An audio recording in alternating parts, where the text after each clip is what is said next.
Welcome, welcome to the C-Suite Leadership Journey. And I'm so excited for this moment. You know, I had no idea all the time that I actually do this just for my community, high performance leaders that is currently watching right now live, and also for those people who are watching in YouTube and at LinkedIn. I just want to make sure that you follow us, comment, like, share.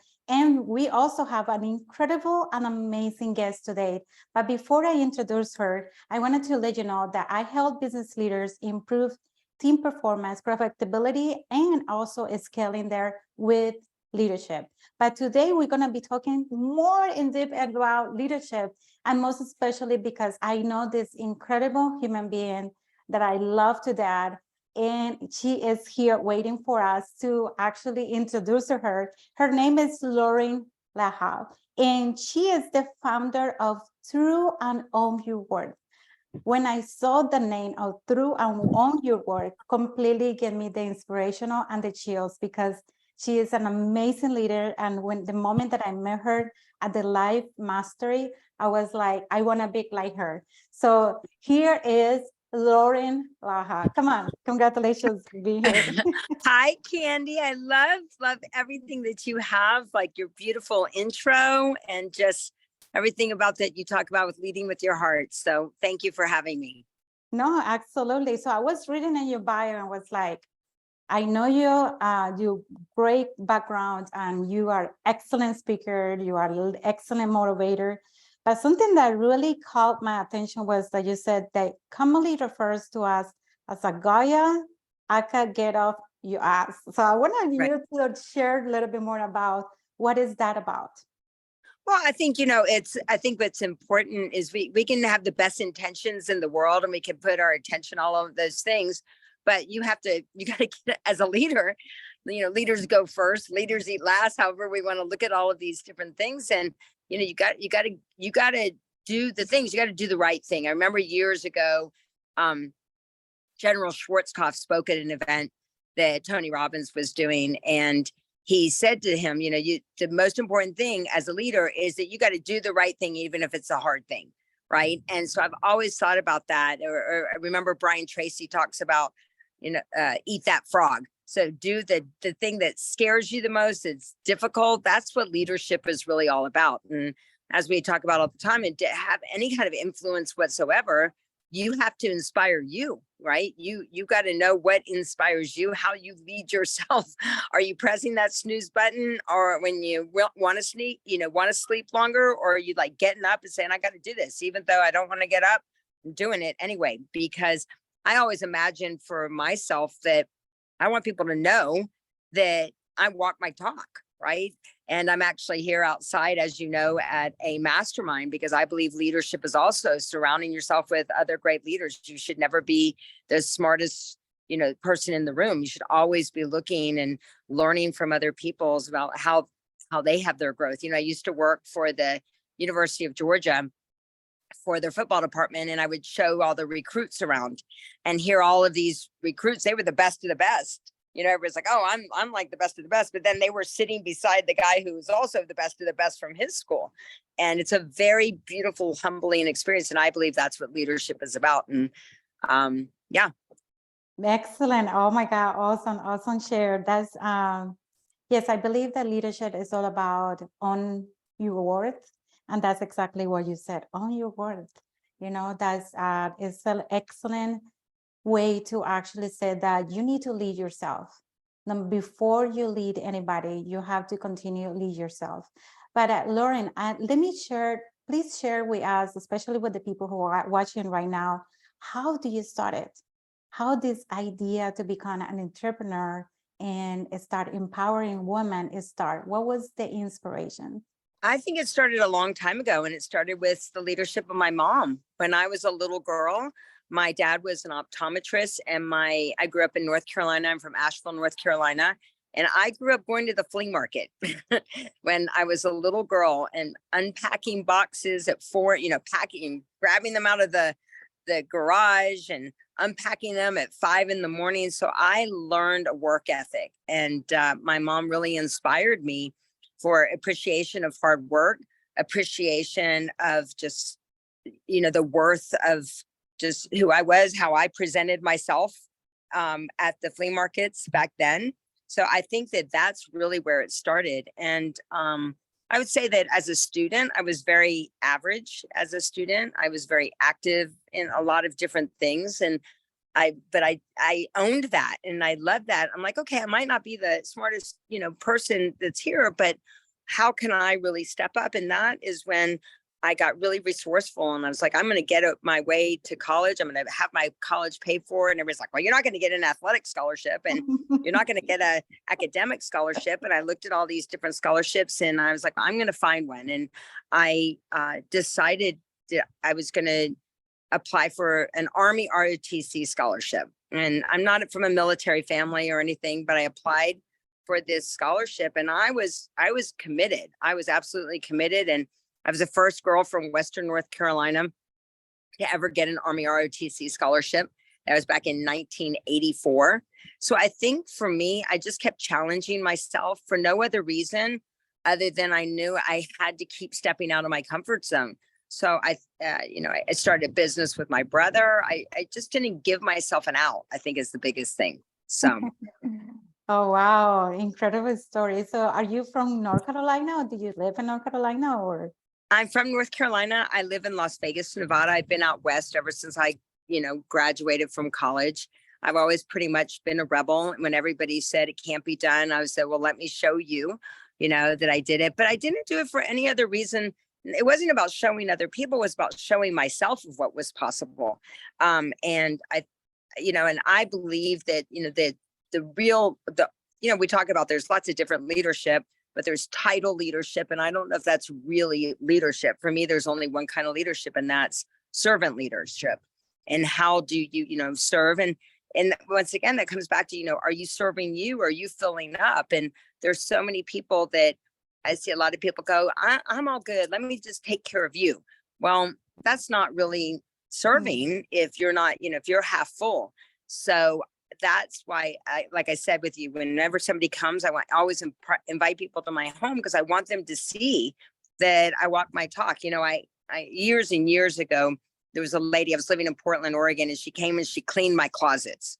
Right. And so she took these big black bags and garbage bags and she was throwing away all my favorite things. And I'm like, no, what am I doing? And I'm like, she's taking them away. And then I was in New York.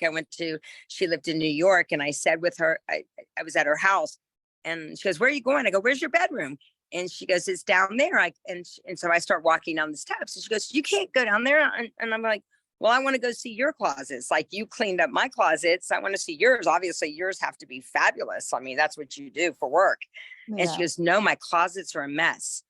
And I learned a really big lesson then about really making sure that you're walking your talk. That to me is what leadership is really walking your talk, really out there, sharing your life lessons, being vulnerable. When you came to Life Mastery, I'm not sure if I shared it with you, but when Tony asked me to launch the Life Mastery program, there were so much to learn and manuals and videos and this and that. And I was like, oh my gosh, maybe I've signed up for something too big. And some of you might be feeling that way. Maybe when you get your job manuals or this, or you're starting a business. And I remember Tony looked at me, he goes, Loren, I could have brought anybody here. He said, but the reason why I brought you here is I knew that you would take care of these people. And I go, I know how to do that. I know how to take care of people. And all the other worrying about the skills for me was I knew that the things would show up that I need. And I think that leadership is just remembering what is it that makes you you? What makes you really unique and why do people really want to bring you in? So I wanted people to, be a part of whatever I was doing because I was owning my worth. I was congruent. I was true to what mattered. And not everybody's going to love me. And that's okay. They'll go find a different group of people that they need to be around. So that's what I would say to everybody. Yes, I completely 100% agree. This is something that is a magic word. That's what I call it, serving.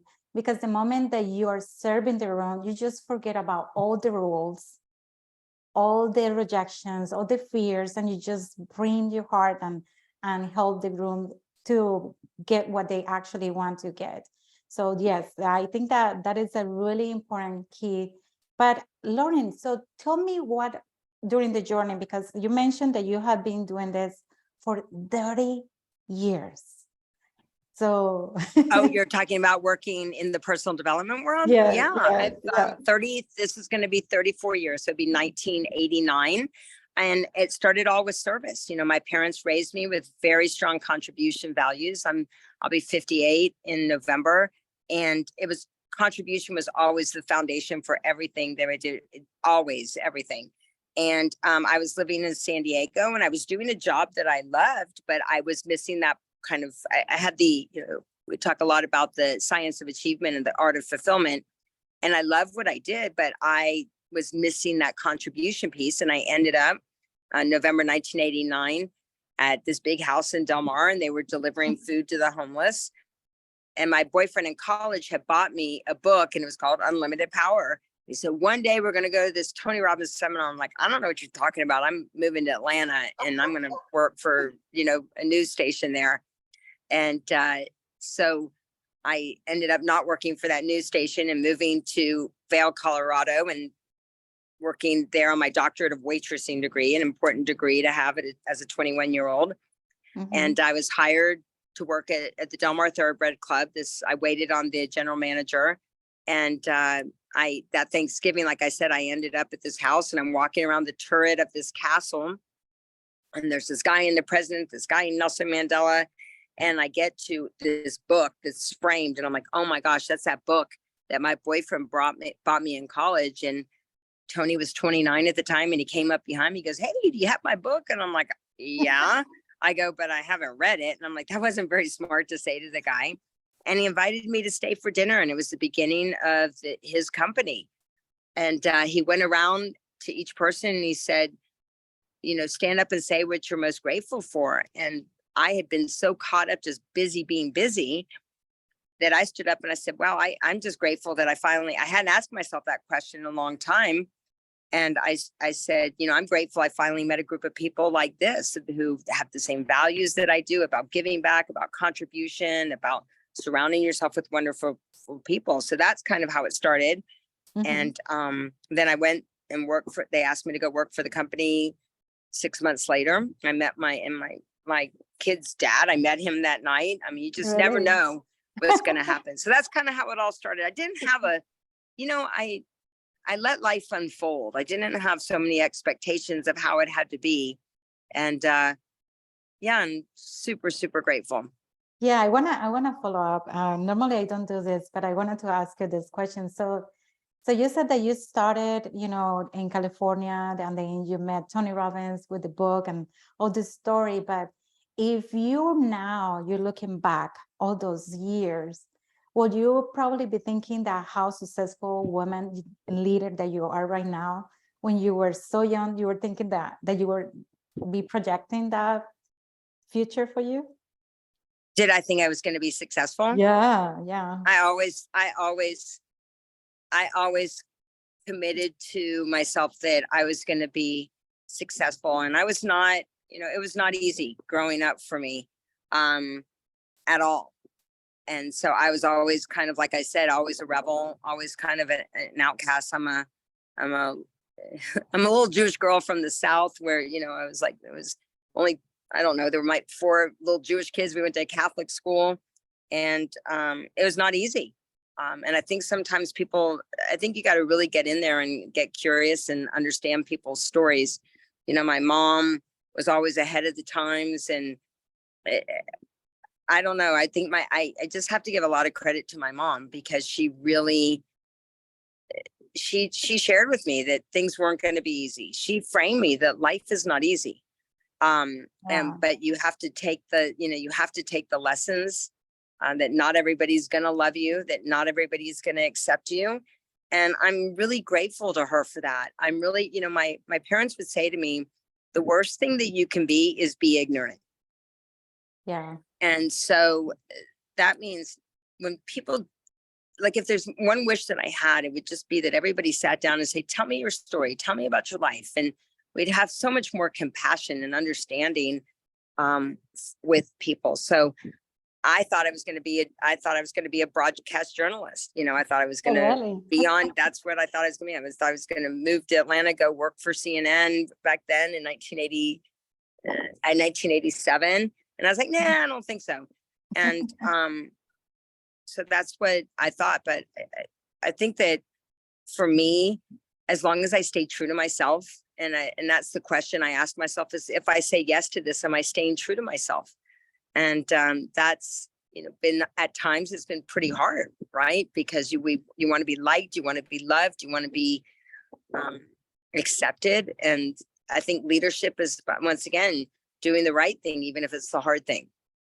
Yes, absolutely. So I believe that you have been going through challenges during that time. So what you will be calling was the most crazy challenge that you ever have, and how do you overcome it? Oh my gosh, what's the craziest challenge I've ever had? Mm-hmm. What was As the a leader, or as in life, or what? As a leader, Wow. So what's the craziest challenge? Yeah, biggest challenge that you have. My friend says something really beautiful. I think that's really inspired me so much. She says, our job is not to be the king or queen, but it's to raise kings and queens, because I believe that a great leader is a great duplicator. And that you should be, or my friend Lisa Grossman, she would say, your job is to get to the front of the room as quickly as possible, and then to pass the mic to somebody else, give them another opportunity to step up. And I think that sometimes I'm just trying to think with regards to what that is. Like, I think the hardest thing is when I have such a big vision for things, and like when I see people give up, on their dreams, when it's just kind of like, Jim Rohn always talks that there's a sowing season, there's a planting season, and there's a reaping season. Mm-hmm. And I guess what the biggest challenge, I guess I would say, is when I see people just give up when they were just about to, reap the rewards with regards to everything. And I'm just like, oh my God, like, you got to be kidding me. I think that's when, I don't know what, as a leader, like what it is. I mean, for me, I'm always looking at, am I walking my talk? That's always, when I'm really thinking about leadership, I always still go back to, like, am I walking my talk? And I've always noticed that if there's any problem in, any kind of leadership role that I've been in, I go back to, it's something that was incongruent with me, Yes. That's what I would probably say. So what would you say to somebody who is in beginning on the business, or maybe 3 or 5 years, and you just said the word giving up? What would you say to somebody who's trying to give up on their business? Well, but I believe it when somebody, we always say, wherever you go, you still take you with you, right? So that's, you have to go back to level 1 leadership. You have to go back, and you got to look at, like, what inspires you? How do you lead yourself? Like, what are the, who are the people that you're surrounding yourself with? So when people, I mean, where they say the only way to lose is if you give up, right? With regards to it, I can't tell you how many times I've seen people. I believe it comes down to 3 things. I believe it comes down to the rituals that you do. I'm writing a book on this right now. The rituals that you do, the questions that you ask, and the people that you surround yourself with. And I think that when you look at those 3 things, I mean, if I keep coming back, and it's always those 3 things. For if you really have some great things in place, I love that book, Atomic Habits, because Atomic Habits come back to the identity piece, right? If you can, like, whatever you say about yourself, like, I will never give up. I won't. I just won't give up. I'm not. You're not going to see it happen, because of, 1, the rituals that I do, the questions that I ask, and the people that I hang around. So I think that you've got to go back to, once again, that identity piece. Like, I'm a person that, I remember when I met my husband, and I said to him, I go, you don't get it. I go, I'm the catch. And he started laughing. I go, no, you don't get it. I'm the freaking catch of the century. And he started laughing again. I go, well, if I don't believe that I'm the catch of the century, how is anybody else going to believe that I'm the catch of the century? So I think that for all of us, it's really important for those people that are about to give up on something, go back and think about what is that vision that you had when you first started that business. Because if you stay true to the vision that you had, and then from there went to what is the action that I need to take to get that vision, you probably won't give up, right? Because Yeah. I really believe that, and you can look and you have to look and go, ooh, did I really take the action that it was going to take to get that?